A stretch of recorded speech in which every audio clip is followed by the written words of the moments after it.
देखिए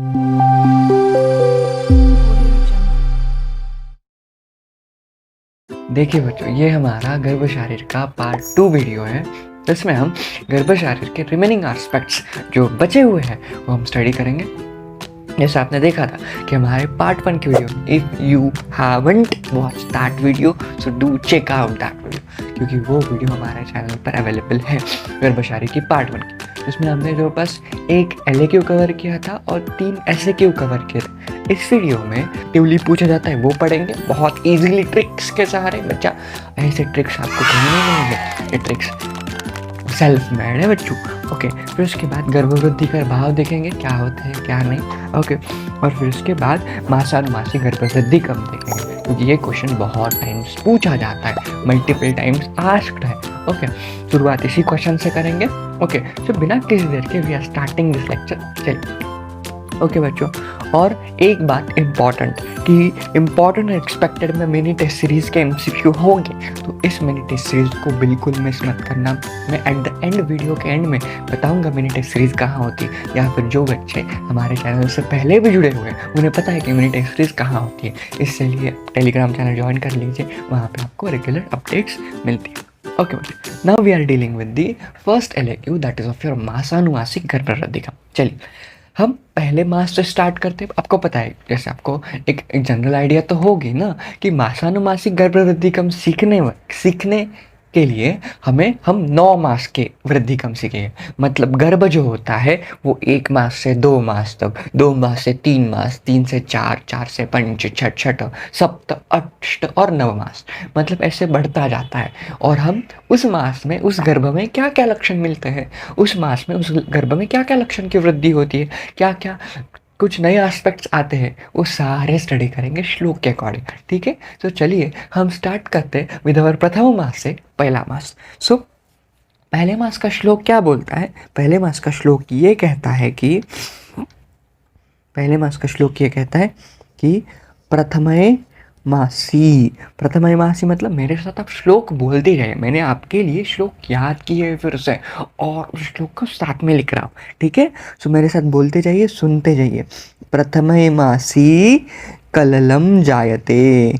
पहला श्लोक क्या है? प्रथमये मासी कललम जायते। प्रथमये मासी कललम जायते, ये पहला श्लोक है। What is the meaning of the श्लोक बच्चा? देख, पहला श्लोक क्या कहता है? प्रथमये मासी कललम जायते, मतलब प्रथमये मासी मतलब पहले मंथ में। ऑब्वियसली प्रथम मास है मतलब पहले मंथ की बात करेंगे। सो पहले मंथ में क्या होता है, जो गर्भ है वो गर्भ का स्वरूप कलल हो जाता है। कैसा हो जाता है गर्भ का स्वरूप? कलल स्वरूप। What is colour? देख बच्चा, कलल मतलब क्या होता है आपको पता है कि this is the very first month of the embryo development. Okay, इस मंथ में जो गर्भ होता है वो इट इज नथिंग बट एक गोला होता है। किसका? माउंस का गोला होता है। मतलब यहाँ पे पेशी का, माउंस का गोला होता है। उस मांस के गोले को हम कलल कहते हैं। किसका गोला होता है? मांस का। और उस मांस के गोले को हम क्या कहते हैं? कलल कहते हैं बच्चों। ये आपका हमारे नोट्स में भी मिल जाएगा। श्लोक भी होते हैं नोट्स में, पूरे नोट्स में श्लोक कहते हैं, लेकिन मैं आपको एक्सप्लेन करने के लिए सारा पार्ट रिमूव करता, आपके सामने लिखता। ठीक है बच्चों, हमारे नोट्स में आपको ये भी मिल जाएगा। देखिए, शुक्र शोणित का, यहाँ पे लिखा शुक्र शोणित का संयोग हुआ, सो उसकी वजह से जो प्रथम मास में गर्भ का स्वरूप कलल हुआ। कलल मतलब मांस का गोला। ठीक है, चलिए अब हम चलते हैं द्वितीय मास में। किस मास में चलेंगे मास्टर? द्वितीय मास में। अब द्वितीय मास का तो श्लोक नहीं है, लिखते हैं हम तेरे साथ। चल, क्या बताया द्वितीय मास कैसे? देख बच्चों, द्वितीय मास का श्लोक लिखेंगे। द्वितीय मास है, द्वितीय मास है मतलब द्वितीय मास से स्टार्ट करना। हर श्लोक में ये बात तो लिख सकता है, क्योंकि ये लिखा भी तो बहुत सही कि प्रथम मास है, द्वितीय मास है, तृतीय मास है, चतुर्थ है, ये लिखा तो सही। ओके, सो द्वितीय मास है शीतोष्मो, शीत उष्मा अनिल। तेरे साथ लिख रहा हूँ बच्चों, तेरे लिए फिर से पाठ के। द्वितीय मास है शीत उष्मा अनिलै अभिप्रपंचमानानां महाभूतानां संघातो घन संजायते। लिखते चल, शीत उष्मा अनिलैः महाभूतानां, द्वितीय मास है शीत उष्मा अनिलैः अभिप्रपञ्चमानानां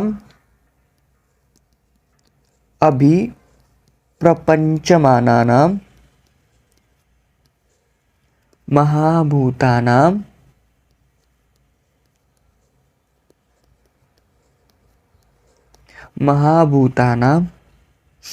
संघातो घन संजायते। संघातो घन संजायते। अब यहाँ आगे का, यदि पिंड के आकार का है तो पुमान, हाँ पुमान भवति। पुमान मतलब पुल्लिंगी। ओके, फिर उसके बाद यदि स्त्री चेत है, यदि स्त्री चेता पेशी ही, और नपुंसक, बता श्लोक का अर्थ बताऊंगा, पहले श्लोक याद कर। च अर्बुदम इति।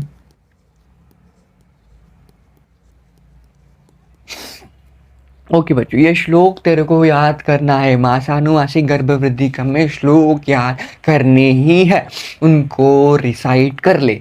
बहुत छोटे छोटे श्लोक है, जितने मैं अपने नोट्स में दूंगा सारे याद कर ले, बस उतने ही कर ले सारे। मतलब जिस देख क्या होता है ना, कभी कभी बोलते कि चरक के श्लोक भी लिखिए, लेकिन मुझे ऐसा लगता है कि अगर आप LAQ में सिर्फ ये श्लोक मतलब सुश्रुत के श्लोक और प्लस उसमें थोड़ा फॉर मॉडर्न का पार्ट लिखोगे, so that will be a more than sufficient. Okay, आपको चरक के श्लोक लिखने की कोई ज़रूरत नहीं है, लिख भी सकते हैं, लेकिन आपके लिए वो ज़्यादा एक्स्ट्रा हो जाएगा सारे आसपास। इसलिए आप ऐसा कीजिए, सुश्रुत के श्लोक अच्छे से रिसाइट कीजिए, अच्छे से पाठ कीजिए। सुबह सुबह उठने का हो जाएगा, सारे पाठ हो जाएंगे और पढ़ाई भी आपकी हो जाएगी, उसका टेंशन मत लीजिए बच्चा। ठीक है, आप अपने पर विश्वास रखिए, so you will do that बच्चा, you will do very better. ठीक है, ठीक है। चलिए अब श्लोक देखते हैं क्या है कि द्वितीय मासे शीतोष्म अनिलैः ही। क्या बताया यहाँ पे, 3 एस्पेक्ट आते। सबसे पहला शीत है, फिर उष्मा है, फिर अनिल है। अभिप्रपंचमानां महाभूतानां संघातो। संघातो मतलब संघात हो जाना या फिर संयोग हो जाना, उसको हम संघातो कहेंगे। ठीक है, संघातो मतलब क्या, संयोग हो जाना। किसका संयोग हुआ है, महाभूत का। लेकिन महाभूत कहाँ है ना, शीत में एक महाभूत है, उष्मा का महाभूत है और अनिल महाभूत। शीत मतलब ठंडा, ठंडा का रेफरेंस हम जल से लेंगे। सो शीत हुआ, शीत गुण का हुआ मतलब जल महाभूत है। फिर उष्मा है मतलब अग्नि महाभूत है। अनिल है मतलब वायु महाभूत है। मतलब ये जो महाभूत है, ये सारे महाभूतों के संयोग से आपका क्या बन जाता है, आपका घन बन जाता है। घन मतलब मांस का जो गोला होता है उसकी उत्पत्ति हो जाती है। किस मंथ में, सेकंड मंथ में। ठीक है बच्चों, अगर वो जो घन है, अगर वो गर्भ है, अगर वो जो घन गर्भ है, उसका स्वरूप देखिए, 3 स्वरूप बताए हमें श्लोक में। अगर उसका स्वरूप पिंडाकृति हुआ, पिंड के आकृति समान, तो वो पुल्लिंग गर्भ है, पुरुष की उत्पत्ति उस गर्भ से होगी। अगर वो जो गर्भ है उसका स्वरूप पेशी के आकार का हुआ, तो उस गर्भ से, उस घन से स्त्री की उत्पत्ति होगी, स्त्री गर्भ की उत्पत्ति होगी। अगर उसका आकार अर्बुद के समान है तो नपुंसक गर्भ की उत्पत्ति होगी। ये आकृति में स्वरूप और लिंग के अकॉर्डिंग यहाँ पे रेफरेंस दिया है सुश्रुत में। ठीक है बच्चों, ये second shlok done. Now we are moving towards our third shloka. क्या बताए थर्ड श्लोका में, थर्ड श्लोक बताते तृतीय हस्तपाद शीर्षा पंचपिंड का निवर्तनते अंग प्रत्यंग विभागो सूक्ष्मो भवति। मेरे साथ बोलिए, तृतीय हस्तपाद शीर्षा पंचपिंड का निवर्तनते अंग प्रत्यंग विभागो सूक्ष्मो भवति। चलिए श्लोक जानते क्या है। पहला है हस्त, हस्त मतलब 2 हाथ। फिर पाद है मतलब 2 पैर। शीर्षा 1 सिर। ऐसे मिला के क्या बन गए, 5 अंग बन गए। इस 5 अंग को पंचपिंडका कहते हैं। ठीक है, और इस पंचपिंडका की उत्पत्ति तृतीय मास में हो जाती है। मतलब तृतीय मास है हस्त पाद शीर्षा पंचपिंडका निवर्तनते। मतलब उस तृतीय मास में जो हमारा गर्भ पहले घना था, उस घना गर्भ को आकार तो सेकंड मंथ में प्राप्त हुआ। आकार प्राप्त होने के बाद उसको स्वरूप प्राप्ति हुई, उसको हस्ता आ गए, उसको पाद आ गए मतलब पैर आ गए, और उसको क्षीर की भी प्राप्ति हो गई। ठीक है, उसको पंचपिंडका की प्राप्ति हो गई। ठीक है बच्चों, और यहाँ पे क्या बताया, यहाँ पे बताया है एक बताया, अंग प्रत्यंगा विभागो सूक्ष्मो भवति ही, मतलब उसको अंग प्रत्यंग जो है उनकी भी प्राप्ति हो गई, लेकिन वो जो अंग प्रत्यंग है वो सूक्ष्म है। कैसे है? सूक्ष्म है। अंग प्रत्यंग मतलब क्या, आपने अगर हमारा पहला वीडियो गर्भ शरीरोपक्रमणीय शारीर का देखा होगा, पहला वीडियो जो था मैंने डाला, उसमें मैंने आपको अंग प्रत्यंग उत्पत्ति पढ़ाया था कि उसमें ऐसे क्यों पूछे जाते हैं। सो मैंने बताया था कि प्रत्यंग क्या होता है, अगर कोई भी अवयव है तो अवयव का छोटा सा हिस्सा उसे हम प्रत्यंग कहेंगे। लाइक जीआईटी है तो जीआईटी में जो स्टमक हुआ वो प्रत्यंग हुआ, लेकिन पूरी जीआईटी एक अवयव हुई। ओके, उसी प्रकार इस गर्भ में छोटे छोटे सूक्ष्म स्वरूप के अंग प्रत्यंग उत्पन्न होने शुरू हो जाते हैं। ठीक है, अब चौथे मंथ का श्लोक बहुत इंपॉर्टेंट है, इसको सीखना वेरी इंपॉर्टेंट है। देख बच्चों, यहाँ पे श्लोक में देखिए क्या लिखा है। श्लोक देखिए, चतुर्थई सर्वांग प्रत्यंग विभाग प्रव्यक्तो भवति। इस लाइन को याद रखिए, प्रव्यक्तो मतलब क्या, चौथे मंथ में चतुर्थ मास में सर्व प्रकार के अंग प्रत्यंग विभाग उत्पन्न होते हैं। तू बोला मास्टर तो तृतीय मंथ में भी हुआ था, लेकिन बच्चों तृतीय मंथ में अंग प्रत्यंग विभाग उत्पन्न हुए थे, लेकिन सूक्ष्म उत्पन्न होते, लिखा भी है तृतीय हस्तपाद शीर्षा पंचपिंडका निवर्तन्ते अंग प्रत्यंग विभाग सूक्ष्म भवति। तृतीय मास में सूक्ष्म स्वरूप के उत्पन्न होते, अब उस सूक्ष्म स्वरूप को अच्छा स्वरूप आने में चतुर्थ मास में आ जाता हो, इसलिए प्रव्यक्तो अच्छी तरह से व्यक्त हो जाते, प्रत्यय लगाना अच्छी तरह से व्यक्त हो जाते, इसलिए प्रव्यक्तो भवति।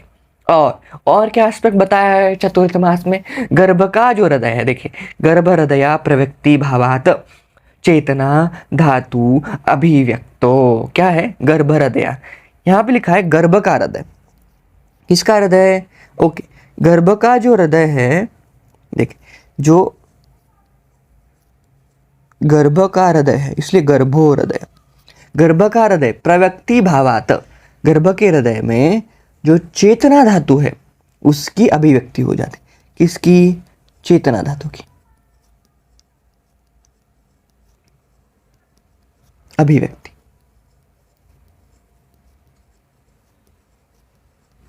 चेतना धातु की अभिव्यक्ति होना मतलब क्या? चेतना धातु निर्माण होना, चेतना धातु उत्पन्न होना, या फिर चेतना धातु आ जाना। तो दैट इज ऑफ योर चेतना धातु की अभिव्यक्ति हो जाती, वो भी गर्भ के हृदय में, ऐसा बताया गया है।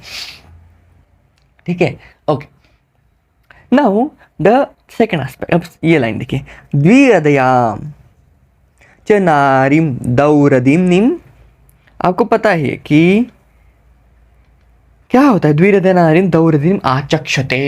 देख बच्चा, द्विहृदया मतलब क्या होता है, जब चतुर्थ मास में गर्भ में, आपको पता है कि चतुर्थ मास में क्या हो जाता है, जब चौथा महीना होता है, फोर्थ मंथ, ओके, चतुर्थ मास होता है, तब चतुर्थ मास में गर्भ के शरीर में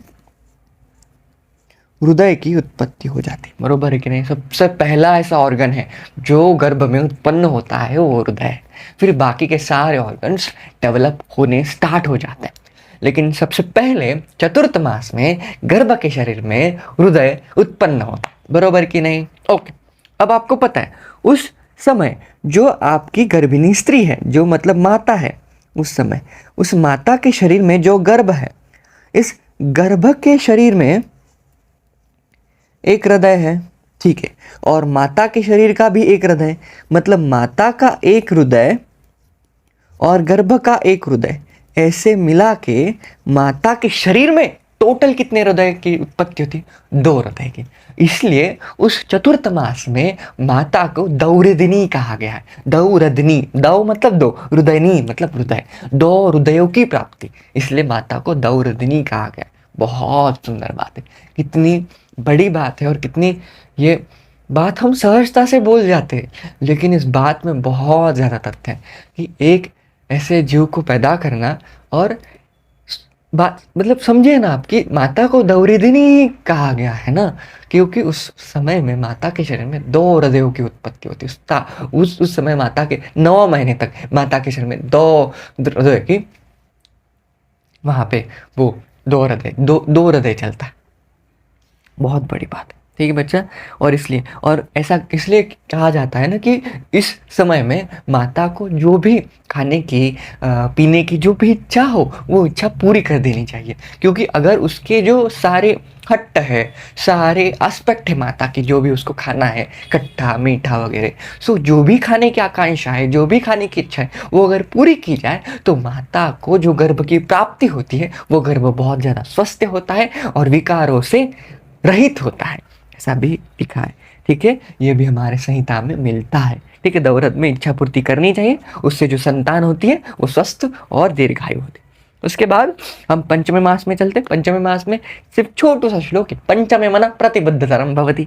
अब क्या है, पंचमे जो पंचमास में जो मन है वो प्रतिबुद्ध हो जाता है।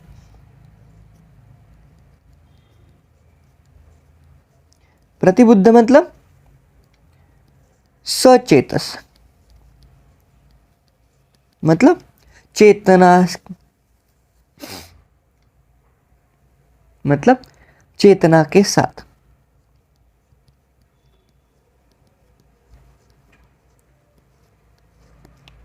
मतलब ऐसे स्वरूप के मन की उत्पत्ति हो जाती है जो मन में चेतना भी है, जिस मन में चेतना का भी अभिभाव है, उस मन की उत्पत्ति पंचमे मास प्रतिबुद्धतरम भवति। ये सारे एमसीक्यू बच्चों आपको मिनी टेस्ट सीरीज में मिलेंगे ही मिलेंगे। देख बच्चों, ये पूरा लेक्चर खत्म होने के बाद मिनी टेस्ट सीरीज देखना ही देखना है, उसको स्किप नहीं करना। फिर षष्ठ मास में क्या होता है, बुद्धि की उत्पत्ति हो जाती है। देखिए पंचमे मास में मन की उत्पत्ति होती है और मन में सचेतस होता है, इसलिए मन प्रतिबुद्धतरम होती। लेकिन षष्ठे मास में बुद्धि की उत्पत्ति होती है, ठीक है बच्चों। सप्तम मास में देख, सप्तम है। अब यहाँ पे क्या श्लोक है, सर्वांग प्रत्यंग विभाग प्रव्यक्ततर। अब देख बच्चों, ये हमने 3 मंथ में देखा। तीसरे मंथ में देखा कि तृतीय हस्तपाद शीर्ष पंचपंडका निवर्तन्ते अंग प्रत्यंग विभाग सूक्ष्मो भवति। फिर चतुर्थ मास में भी देखा कि उसमें जो है वो अभिव्यक्त तो ऐसे लिखा है, मतलब अच्छी तरह से अभिव्यक्त हुए। लेकिन यहाँ पे लिखा है प्रव्यक्ततर। पता है आपको, किसी चीज को बहुत अच्छा डिस्क्राइब करना हो ना, तो संस्कृत में 2 सफिक्स लगते हैं, एक तरह और एक तमह। आपको पता है, सुश्रुत के ही अध्याय कुछ तो थोड़ा सा रेफरेंस बताऊंगा मैं, कि अग्नि कर्म और क्षार कर्म ऐसे 2 कर्म होते हैं। तो हमें पढ़ने में है सुश्रुत संहिता में, तो जलों का अग्नि कर्म और क्षार कर्म ऐसे है, ठीक है। जलोका को श्रेष्ठ कहते हैं या फिर प्रधान कहते हैं, ठीक है, ठीक है। अग्नि कर्म को प्रधान तर कहते हैं, प्रधानतर, और क्षार कर्म को प्रधानतम कहते हैं, इस तरह से। इसलिए इसको प्रधानतर कहा गया है इस लेवल पे माना, मतलब इस तरह का रेफरेंस आता है, प्रधानतर प्रधानतम, ठीक। ये जो बात मैंने बताई आपको, ये पीजी के लिए आपको ज़्यादा इंपॉर्टेंट रहेगा, अभी नहीं, ठीक है बच्चों। यही बात ज़्यादा इंपॉर्टेंट है कि प्रव्यक्ततर, मतलब यहाँ पे प्रव्यक्ततर ऐसा क्यों कहा, क्योंकि इस मंथ में जो गर्भ के शरीर में जो भी अंग प्रत्यंग विभाग है वो बहुत अधिकता से व्यक्त हो जाते, बहुत अधिकता से, इसलिए उसको प्रव्यक्ततर रखा, समझा। इसलिए एक आप क्विक टिप्स में याद रखिए कि कॉल किया 347 के, किस नंबर पे, 347 क्विक टिप है, क्योंकि ये सारे एस्पेक्ट याद रखने के लिए क्विक टिप है, कॉल करी 347 पे। 3 को इसलिए कॉल किया क्योंकि इसमें सूक्ष्म अंग प्रत्यंग विभाग उत्पत्ति होती है। 4th मंथ में इसलिए कॉल किया 4th मंथ में क्योंकि इसमें थोड़ी उससे ज्यादा, और साथ में प्रव्यक्ततर, इसलिए अगर ये वर्ड आया प्रव्यक्ततर तो कौन से मंथ को सिलेक्ट करेगा तू 7th मंथ को सिलेक्ट कर। सूक्ष्मो भवति ये आ गया, तीसरे मंथ को सिलेक्ट कर, ये ज्यादा इंपॉर्टेंट है। इसलिए 347 ये नंबर याद रख ले, ये सारे नंबर मतलब 347 ये आपको अंग प्रत्यंग विभाग के मंथ्स के लिए। फिर उसके बाद आता है अष्टमा। देख अष्टमे में भी छोटा श्लोक है, अष्टमय अस्थिरी ओजः। अब इसमें क्या होता है, देख श्लोक में लिखता अष्टमय मासे अस्थिरी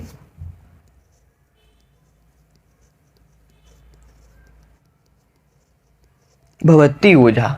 अतः अष्टमे मास में जो गर्भ है, उस गर्भ के शरीर में जो भी, मतलब समझा, ठीक।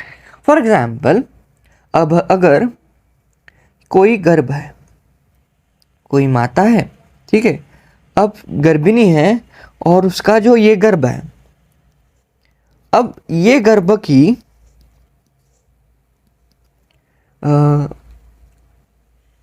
अगर ये गर्भ माता के शरीर से अष्टम मास में, मतलब 8वें महीने में ही उसका प्रसव हो गया, ठीक है, अब वो माता से शरीर से बाहर आ गया। लेकिन हुआ क्या कि इस मंथ में जो गर्भ के शरीर में जो ओज होगा वो अस्थिर होगा। कैसा होगा? हाँ, वो ओज अस्थिर होगा। अब ये अस्थिर ओज क्या करेगा? ओज ओज बहुत इंपॉर्टेंट है। ओज मतलब प्राण, प्राण मतलब ओज, सिंपल, इससे कुछ नहीं। ओज मतलब प्राण ही है। हमारे आयुर्वेदा में प्राणों का ही ओज है और ओज ही प्राण है, ठीक है बच्चा। अगर ओज स्थिर हुआ तो ही व्यक्ति के प्राण जीवित है। अगर ओज अस्थिर है तो व्यक्ति जीवित रह सकता है क्या? नहीं। उसी प्रकार अगर गर्भ के शरीर में ओज अस्थिर है तो वो गर्भ जीवित नहीं रह पाएगा, उसकी कुछ ही समय में मृत्यु हो जाएगी,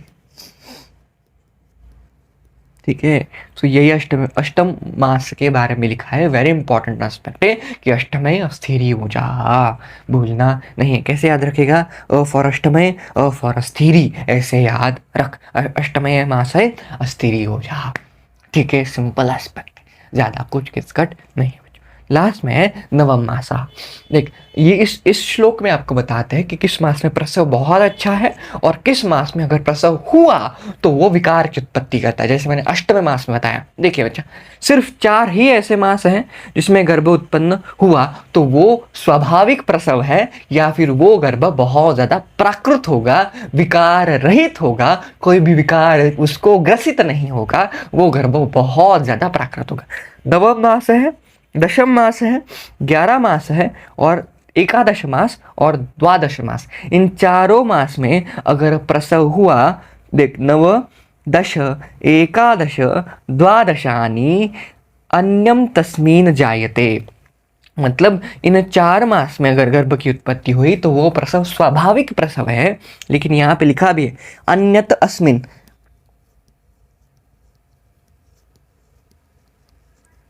अन्यत अस्मिन मतलब क्या कि इसके अलावा अगर कोई मंथ में, अन्यत अलावा कोई इतर मंथ में अगर गर्भ की उत्पत्ति हुई तो जो गर्भ होगा वो विकारी भवति, विकारों से ग्रसित होगा, विकारी से ग्रसित होगा। तो ये एमसीक्यू के लिए बहुत इंपॉर्टेंट है कि किस मंथ में स्वाभाविक प्रसव होता है और किस मंथ को छोड़कर बाकी के सारे प्रसव ये विकारित प्रसव है। देखिए वही भी लिखा है कि इसके बाद यदि प्रसव हुआ तो वो विकारी गर्भ का समझना चाहिए, ठीक है बच्चों। यहाँ तक हमने देखा पहला एलएक्यू, दैट इज फिर मासानुमासिक गर्भवृद्धि का बहुत सुंदर से देखा। इस गर्भ में वो, मतलब इस एस्पेक्ट में हमने देख लिया। अब हम सेकंड एलएक्यू की तरफ बढ़ते हैं। मोस्टली एलएक्यू भी आ सकता है और ये एसएक्यू भी पूछा जा सकता है, वो है गर्भवृद्धि कर भाव। तो मैं इसको एलएक्यू की कैटेगरी में मोस्टली नहीं रखूंगा, ये एसएक्यू भी हो सकता है, एलएक्यू भी हो सकता है, ठीक है। इस साल आपको जो भी एलएक्यू आएगा वो इसी इसी नोट से आएगा, इससे बाहर जाएगा नहीं, ये मैं बता रहा हूँ आपको, क्योंकि ये जितने भी निकाले वो पास्ट ईयर्स के एनालिसिस करके निकाले। पिछले साल भी मैंने जब अभी फरवरी मार्च अप्रैल में अब यूनिवर्सिटी थी बच्चों की, राइट, एमयूएचएस की फर्स्ट ईयर वालों की यूनिवर्सिटी थी, तब मैंने जो पढ़ाया था उसी में से मेजॉरिटी क्वेश्चंस आ गए थे। हाँ, मैंने जो टॉपिक्स पढ़ाए सर, मुझे वो वीडियो का टाइम नहीं मिला, बस मैं बताता नहीं हूँ, बस आपके लिए हुआ, अच्छा हुआ, मुझे अच्छा लगता है, ठीक है। अच्छा, अब गर्भवृद्धि कर भाव देखेंगे। देख, गर्भवृद्धि कर भाव टोटल 6 होते हैं, सिंपल बात है, गर्भवृद्धि कर भाव 6 होते हैं। इसको तो कुछ नहीं, इसको मैंने ज़्यादा लिखा भी नहीं है, इसको तू पढ़ लेगा ना तो भी इजी, लेकिन एक जनरल आइडिया में दे देता हूँ इसको याद कैसे करें। देख बच्चा, गर्भवृद्धि कर जो भाव होते हैं ना, कैसे याद रखना कि गर्भवृद्धि कर भाव ऐसे समझ कि गर्भ वृद्धि कर भाव वो की संख्या टोटल कितनी होती है, 6 होती है। अब इनको कैसे याद रखें, इनको जोड़ी जोड़ी से याद रख, मैं बताता। देख, पहली जोड़ी याद रखनी मातृज की और पितृज की।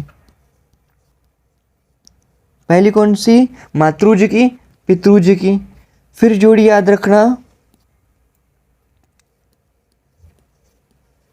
सत्वज की, सात्मज की। फिर जोड़ी याद रखना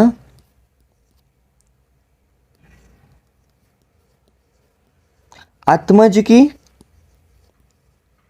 और रसज की। ये जोड़ी याद रखना, ठीक है बच्चों। ये एस्पेक्ट, ये 6 है आपके गर्भवृद्धि कर भाव। ये 6 गर्भवृद्धि कर भाव आपको सिर्फ जोड़ी जोड़ी से याद रख, मातृज पितृज, फिर उसके बाद सत्वज सात्मज और फिर आत्मज और रसज। सिंपल जोड़ी से याद रखेगा, ऐसे याद रह जाएगी, ठीक है। श्लोक भी याद कर सकता है, लेकिन श्लोक अगर बहुत ज़्यादा हो रहे तो मेरी बात मान ले, सिंपली जोड़ी से याद रख ले। अब क्या होता है कि गर्भ की वृद्धि, अब मातृज से कौन से भाव है जो गर्भ की उत्पत्ति होती है। देख, मातृज का म और म से मृदु, मतलब मदर से जो भी मृदु भाव आएंगे वो मृदु भाव से गर्भ की उत्पत्ति होगी। या फिर ऐसे समझ कि पितृज है, पितृ तो पता है हमारे जो पितृ होते हैं वो बहुत ज़्यादा कठिन होते हैं, इसलिए गर्भ में जो भी कठिन और जो भी स्थिर भाव होंगे वो सारे पितृज से आएंगे। Simple aspect, for example like केश है, श्मश्रु है, फिर लोम है, फिर केश है, फिर दंत है, फिर अस्थि है। ये सारे जो कठिन भाव है, ये सारे जो स्थिर भाव है जो हमारे शरीर में उत्पन्न होते हैं वो पिता से आते हैं, ठीक है। और जो भी मृदु भाव है, मतलब आंत्र हुआ, नाभि हुआ, हृदय हुआ, वृक्क हुआ, फिर यकृत हुआ, फिर फुफ्फुस हुआ, ये सारे जो मृदु भाव हैं ये माता से उत्पन्न होते हैं। सिंपली म से माता, म से मृदु, मृदु भाव माता से, कठोर भाव पिता से। सिंपल बात है बच्चा, ओके। ये पितृज है, ये मातृज, तो पढ़ भी सकता है, यहाँ पे लिखा भी बहुत सिंपल। ये जो इमेज है ये इससे है, मतलब हमारा जो रचना शारीर का बुक है डॉक्टर महेंद्र सिंह का, वो चौखंबा पब्लिकेशन का बहुत सुंदर बुक है, उससे मैंने ये इमेज लिया है। आप पढ़ भी सकते बच्चा, आपके लिए लिखा है रसज है, आत्मज है, सत्वज है और सात्मज है, ये सारे बस ये टॉपिक पढ़ के भी हो जाएगा, इसमें ज़्यादा एक्सप्लेनेशन नहीं, बस मुझे बताना था कैसे याद करें और कौन से पॉइंट में याद करें, ठीक है बच्चों। अब आता लास्ट का पॉइंट है दैट इज ऑफ अवयव उत्पत्ति। इस पर ऐसे क्यों पूछा जाता है, इसमें बहुत सुंदर सुंदर ट्रिक्स है। कैसा है बच्चों, ये टॉपिक मैंने क्यों रखा, क्योंकि पता है इस पर ऐसे क्यों आते हैं, इस पे एमसीक्यू तो आते हैं, लेकिन ये आपका एमसीक्यू का भी टॉपिक है। कभी कभी 2 से 3 एमसीक्यू इस पे पूछे जाते हैं। सो आपके 2 या 3 भी मार्क क्यों जाने, बराबर है ना, आपके 2 या 3 मार्क भी हम क्यों जाने दें। अगर आपके ये 2 या 3 मार्क भी हैं तो ये क्यों जाने दें, हम क्यों जाने दें। सो इसलिए मैं आपको ये बहुत सुंदर ट्रिक के सारे बताऊंगा। अंग प्रत्यंग उत्पत्ति क्या होता है ना, हमारे शरीर में जो अवयव होते हैं, आपको पता है ये सारे ऊपर वाले अवयव हैं, ये हमारे शरीर में जो भी अवयव है उनकी उत्पत्ति कहीं ना कहीं से हुई ही है। ओके, हमारे पास श्लोक है जो सृष्टि संहिता का है। अब हम श्लोक पढ़ेंगे, सो पहले श्लोक पढ़ने के बाद पहले हम जानेंगे कि श्लोक में बताया क्या गया है, फिर उससे समझेंगे कि अच्छा इस अवयव की उत्पत्ति इस घटक से हुई है, वो हमको समझेगा। मतलब फॉर एग्जाम्पल रक्त है तो रक्त धातु से किन की उत्पत्ति हुई है, किस अवयव की उत्पत्ति हुई है रक्त धातु से, ये हम जानेंगे और उसको इस सेगमेंट में फिल करते जाएंगे, मतलब एक एग्जाम गेम की तरह। चलिए शुरू करते हैं। पहला है श्लोक, गर्भस्य यकृत प्लीहानौ शोणितजौ। प्लीहानौ बताया है ना, मतलब 2 अवयव है यहाँ पे, इसलिए हानौ, यकृत और प्लीहा। मतलब यकृत मतलब मॉडर्न के कंपेयर में इसको किया जाए तो क्या होता है यकृत, यकृत इज अ लिवर, और प्लीहानो मतलब स्प्लिन, ठीक है। यकृत और प्लीहा ये मॉडर्न का इसमें कंपेयर किया जाता है, ठीक है। गर्भस्य मतलब गर्भ के शरीर में, ऑब्वियसली ये गर्भ के शरीर के ही चालू है ना। गर्भ के शरीर में यकृत और प्लीहा की उत्पत्ति हो जाती है शोणितजो। शोणितजो मतलब रक्त धातु से। किससे होती है? रक्त धातु से उत्पत्ति होती है। किसकी? यकृत और प्लीहा की। चलिए अब हम क्या करेंगे, ये रहा आपका यकृत और प्लीहा। अब इसको लेंगे और इसको लेंगे यहाँ पे। इसकी उत्पत्ति हो गई, किससे हो गई? रक्त धातु से। अब चलिए ये ऊपर वाला रक्त है, इसको डाल दी यहाँ पे, ठीक है, राइट, हो गया, डन। इसी प्रकार नोट्स में भी है, ठीक है, ओके। मतलब रक्त धातु से उत्पत्ति फ्रॉम, रक्त धातु से किसकी उत्पत्ति हो गई? ये हमारे इसकी उत्पत्ति हो गई। मतलब देखिए ये जो रक्त धातु है ये वाला, इस रक्त धातु से आपको ये देखिए ये रक्त धातु है आपका ये वाला, तो इस रक्त धातु से किसकी उत्पत्ति हो गई? इस अवयव की। मतलब ये कौन सा अवयव है आपका? यकृत प्लीहा। आपको पता भी है वैसे कि यकृत और प्लीहा रक्त व स्रोतसों के मूल स्थान होते हैं। तो सिंपल बात याद रखना कि अगर वो मूल स्थान है मतलब उनकी उत्पत्ति ही रक्त धातु से हुई। समझना, कॉमन सेंस बच्चों, ठीक है। अब सेकंड श्लोक मास्टर, चलिए। शोणित फेन प्रभव फुफ्फुसा, मतलब ऑब्वियसली आपको पता चल गया होगा यहाँ पे किसकी उत्पत्ति हो जाती है? फुफ्फुस अवयव की, ओके। लेकिन किससे? शोणित से। शोणित से तो हुई है यकृत प्लीहा की। नहीं बच्चों, यहाँ पे तूने सेकंड वर्ड पढ़ा नहीं, शोणित फेन। या क्या है? शोणित फेन। फेन भाग मतलब, फेन क्या होता है? फेन मतलब उस रक्त के ऊपर आने वाला फेस जो होता है, रक्त के जो ऊपर फेस आता है उसको फेन कहते हैं, ओके। सो रक्त के फेन भाग से जिस अवयव की उत्पत्ति होती है वो अवयव हुआ आपका फुफ्फुसा, ठीक है। इसको ले लेते हैं हम यहाँ पे। अब रक्त की तो गरज हमें फिर से पड़ेगी, फिर रक्त को यहाँ पे भी डाल देते हैं हम। लेकिन रक्त सिर्फ रक्त का भाग नहीं है, हमें पता है कि रक्त के फेन भाग से हमारे फुफ्फुस की उत्पत्ति हुई है, इसलिए मैं इसका थोड़ा फेन भाग ड्रॉ करूँगा। मतलब इसको थोड़ा इस तरह से फेस ड्रॉ करूँगा, क्योंकि रक्त के फेन भाग से हमारे फुफ्फुस की उत्पत्ति हुई। यही तो दिखाया है यहाँ पे, यश मास्टर। उसके बाद शोणित किट्ट प्रभवा उंडुका। What is उंडुक? उंडुक मतलब सीकम। जब तो आपको पता है कि लार्ज इंटेस्टाइन के पोर्शन है सीकम, कोलन और रेक्टम। सो जो उंडुक होता है उसे हम सीकम कहते हैं। उसकी उत्पत्ति शोणित के किट्ट भाग से होती है। किट्ट भाग मतलब मल भाग, ठीक है यश मास्टर। तो चलिए इसको फिर से हम लाते हैं यहाँ पे, इसको लगाते हैं। अब इसका मल भाग दिखाना है हमें। इसका जो रक्त का मल भाग है इसको मैं ब्लैक कलर से दिखाऊंगा। और इस मल भाग से किसकी उत्पत्ति हुई है? उंडुक की। देखा उंडुक कितना सुंदर ड्रॉ किया है हमने। ये रहा आपका उंडुक, हो गया, यश। नाउ वी हैव जिह्वा, सारो जिह्वा प्रजायते। जिह्वा मतलब जीभ। अब जीभ की उत्पत्ति किससे हुई है दिखाता हूँ। चलिए जीभ लाते हैं, ये रही हमारी जीभ लाएंगे यहाँ पे, यश मास्टर, हियर यू कैन जीभ। अब जीभ की उत्पत्ति किससे हुई? देख बच्चों, जीभ की उत्पत्ति हुई है कफ, शोणित और मांस से। सिंपल, मतलब कफ, शोणित और मांस के सार भाग से। पता है आपको दो भाग होते हैं प्रत्येक धातु को, एक सार भाग जिसको हम प्रभूत भाग कहेंगे जो बहुत अच्छा भाग है वो सार भाग, और एक होता है किट्ट भाग जो मल भाग होता है ना उसे हम किट्ट कहते हैं। सो सार भाग हुआ और किट्ट भाग हुआ, सो दो भाग हो गए, ओके। सो अब की ये जो आपकी जिह्वा है इसकी उत्पत्ति हुई तीन एस्पेक्ट से। एक हुआ कफ, देख, एक हुआ मांस, एक हुआ रक्त और एक हुआ कफ, इनके सार भाग से। सो तीन भाग से हमारे जिह्वा की उत्पत्ति हुई। इसके लिए मैंने एक ट्रिक बनाई है। हमारे पास क्या है ना, एक मालक है। कौन है? मालक है। उस मालक को ही हमें कंटिन्यू करना है, ठीक है। सो अगर देख मेरे सामने अगर वो मालक आ गया तो मैं क्या करूं? जी मालक बताइए, तो हम जी मालक कहते हैं। सो बस वो जो जी मालक है उस जी मालक में से ल को र बोल दे, और जी को जिह्वा, माँ को मांसा, र को रक्ता, कफा कफा। मतलब जी मतलब जिह्वा की उत्पत्ति मांस धातु, रक्त धातु और कफ धातु के प्रभूत भाग से, प्रधान भाग से, सार भाग से हुई है, ठीक है मास्टर, ठीक है। अब उसी मालक का वो पीछे वाली ट्रिक से बताता हूँ। अब हमारा 3 अवयव बाकी। अब चलते इसके पास, क्या है, मांसश्रुक कफमेद प्रसादात वृषणो हो। वृषण मतलब टेस्टीज, ये आपके वृषण, इसको ला गया यहाँ पे। ओके, अब वृषण की उत्पत्ति कहाँ कहाँ से हुई पहले देख लेते हैं। देख, मांस से हुई है, अश्रुक से हुई है, कफ और मेद के प्रसाद भाग से हुई है। मतलब देख, मांस, रक्त, कफ और मेदा, ठीक है, इस तरह से। मतलब मांस से हुई, रक्त से हुई, कफ और मेद से वृषण मतलब टेस्टिस की उत्पत्ति होगी। इसके लिए ट्रिक बता दो। इसके लिए ट्रिक है ये आपकी डायग्राम, डिंग डिंग डिंग। क्या ये डायग्राम दिख रहा है? देख, ये है वो मालक जिसको हमने बोला था जी मालक।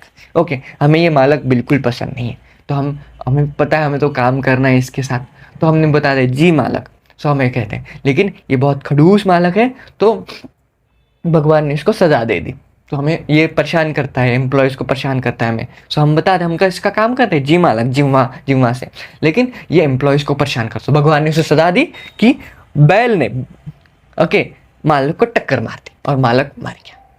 Sorry for that. अब हम इसकी ट्रिक क्या है, देख, अब ये जो है बैल, बुल, इसको हम संस्कृत में क्या कहते हैं? वृषभ। क्या कहते हैं? वृषभ। वृषभ के टक्कर से, वृषभ ने मालक को टक्कर मार दी। वृषभ के टक्कर से ये जो आपका मालक था, ये क्या हो गया? मर गया। मालक मर गया। हम मालक को इसका र इस्तेमाल करते थे ना। सो देख, वृषभ ने मालक को टक्कर मार दी तो मालक मर गया। तो वृषभ से हम वृषण का रेफरेंस लेंगे।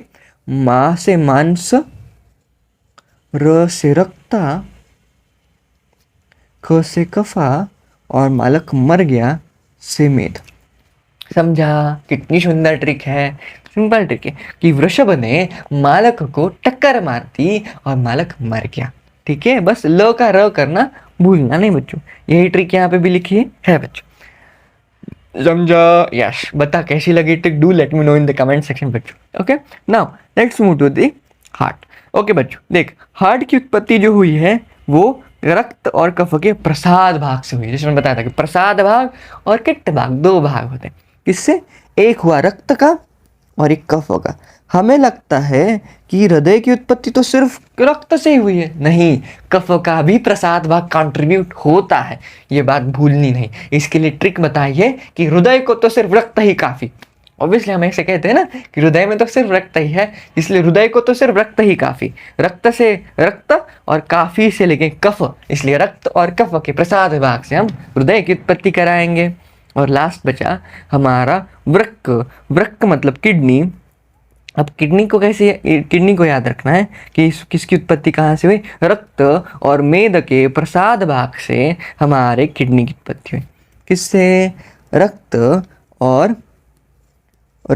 और मेद के प्रसाद भाग से। ठीक है, भूलनी नहीं है बच्चों। रक्त और मेद के प्रसाद भाग। ट्रिक तो बहुत सारी बताई, जैसे जी मालका, फिर वृषभ ने मालक को टक्कर मार दी, फिर ये वाला कि हृदय को तो सिर्फ रक्त ही काफी। ठीक है बच्चों। सो इस तरह से हमने अंग प्रत्यंग उत्पत्ति भी पूरी कंप्लीट कर ली। ये सारे 3 एस्पेक्ट्स हमारे, 2 LAQ 1 SAQ इस वीडियो में कंप्लीट होते हैं। अबाउट हमने 25 मार्क का सेक्शन इस वीडियो में देख लिया। सो दिस, यहाँ से इस वीडियो के साथ हमारा गर्भ शारीर भी पूरा कंप्लीट हो जाता है। So this is all about बच्चा, यहाँ पे ही बताना था। हाँ, और बहुत सारे बच्चे मुझे कमेंट कर रहे थे मुझे नोट्स कहाँ मिलेंगे। देखिए, नोट्स का पूरा एस्पेक्ट कैसे खरीदने इस वीडियो में मैंने बता दिया। जो वीडियो आपको ये वाली, how you asked I answered. ठीक है, इस वीडियो में रचना शारीर के नोट्स कैसे लेने हैं, क्या लेने हैं, सारा कच्चा चिट्टा इसमें बता दिया है मैंने। ठीक है, ये वीडियो आपको चैनल पे मिल जाएगी। तभी मैंने आपको बताया था कि हमारे पास ऐसा मैसेज आपको शेयर होता है कि आपको पता है कि हमारे पास पेपर 1 के नोट्स हिंदी में अवेलेबल है अभी। ठीक है, पेपर 2 के ट्रांसलेट बाकी है। सो जो बच्चे मराठी में कंफर्ट है वो मराठी के दोनों पेपर के नोट्स ले सकते हैं। लेकिन those childrens who are not able to understand Marathi, so उनके लिए जल्द ही मैं ट्रांसलेट करके पेपर 2 के भी नोट्स ला रहा हूँ। तब तक के लिए आप पढ़ने के लिए पेपर 1 के नोट्स परचेस कर सकते हैं, जिसकी प्राइस सिर्फ और सिर्फ 20 रुपीज़ है। सो अभी आप इस नोट्स को परचेस कर सकते हैं। कैसे परचेस करना है, इस QR को स्कैन कीजिए। इस QR को स्कैन करने के बाद क्या होगा, आप एक टेलीग्राम पेज पर डायरेक्ट होंगे, जिसमें आप मैसेज कर दीजिए कि आई वांट नोट्स सर, सो मैं वहाँ पे आपको रिप्लाई करूँगा। ओके बच्चों, सो क्यों, या फिर इस QR को भी स्कैन कर सकते हैं, या फिर सेकंड ऑप्शन है कि आपको हमारे जो डिस्क्रिप्शन में भी लिंक दी है, या फिर हमारे चैनल के लास्ट पेज जो होता है अबाउट सेक्शन, वहाँ भी लिंक होगी कि रचनाचार्य नोट्स बाइलिंग वगैरह, वहाँ पे भी आप उधर भी टेलीग्राम लिंक जाके आप DM कर सकते हैं बच्चों। So this is all about, वही मुझे नोट्स के बारे में बताना था। बहुत सारे बच्चों की क्वेरीज थी, हम नोट्स कैसे परचेस करेंगे, क्या बहुत सिंपल प्रोसेस है, कुछ ज़्यादा किचकट नहीं है, ठीक है। So this is all about बच्चा। और ये हमारे नोट्स के कुछ सैम्पल है, अगर किसको नोट्स देखने ना, तो इस तरह से हमारे नोट देखिए, अस्थि शारीर के नोट्स हैं, ये संधि शारीर के नोट्स हैं, ये भी संधि शारीर के, और ये हमारे मॉडर्न के नोट्स हैं। इस तरह से हमारे नोट्स हैं। जिन बच्चों ने नोट्स लिए हैं उनके बहुत अच्छे रिव्यूज़ हैं, बहुत अच्छे रिस्पॉन्सेस हमें मिले हैं। सो कुछ रिव्यूज़ आप स्क्रीन पर भी देख सकते हैं, बहुत सारे रिव्यूज़ हैं, लेकिन कुछ अच्छे रिव्यूज़ में, मतलब बहुत सारे बच्चों के रिव्यूज़ मेरे लिए अच्छे होते हैं, लेकिन कुछ बच्चे लिखते हैं कि बहुत पैराग्राफ लिखते हैं, तो वही आपको दिखा है, ठीक है। So this is all about बच्चा। सो ऐसे हमारे नोट्स होते हैं। देख, ये ओरिजिनल नोट्स हैं जो मैंने, ये देखिए इस प्रकार, ठीक है। सो दिस इज ऑल अबाउट बच्चा। और क्विज टाइम आ गया है कि मिनी टेस्ट सीरीज को मिस ना नहीं करना। अगर क्लाविकल के बोन की मिनी टेस्ट अभी तक सॉल्व नहीं की तो जल्दी से पहले वो टेस्ट सीरीज सॉल्व कर ले, फिर उसके बाद ये टेस्ट सीरीज सॉल्व करना, क्योंकि मिनी टेस्ट सीरीज को भूल से भी स्किप नहीं करना है। It is very mandatory. So this is all about बच्चा। Hope you like this video. Do let me know in the comment section कि तुझे ये वीडियो कैसा लगा, और क्या तेरी क्वेरीज है, क्या तेरे को एस्पेक्ट प्रॉब्लम है। सो जो भी आपका दिल करें, do let me know in the comment section, ठीक है। Hope you like this video, keep sharing. Thank you.